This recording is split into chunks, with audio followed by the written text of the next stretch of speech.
This afternoon, we're hearing from the family of a local man whose murder went unsolved for decades until last week. Investigators have made several arrests for what they call the racially motivated killing of a man back in 1983. Channel 2 investigative reporter Aaron Diamond is live at GBI headquarters. And Aaron, you spoke one-on-one with the victim's niece.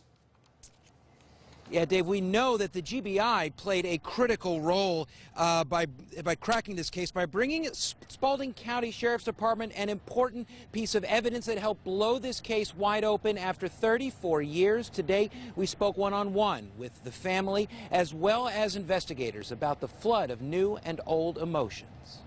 It was a shock, to say the least. That's how Heather Coggins described the moment last week when the Spalding County Sheriff called her family to tell them his office had arrested two men for the 1983 murder of her uncle Timothy Coggins. We grieved 34 years ago.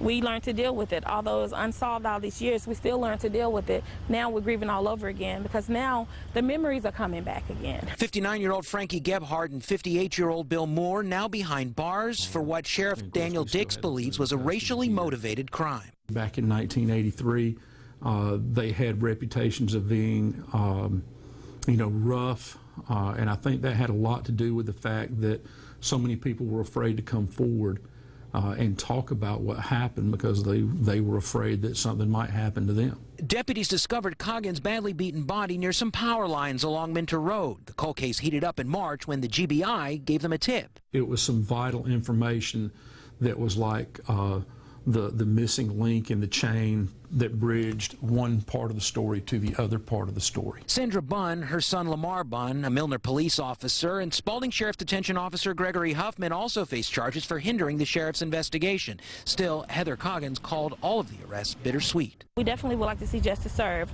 for Tim as well as our grandparents because they lived with this for 34 years. It haunted them for 34 years, not knowing who murdered her son.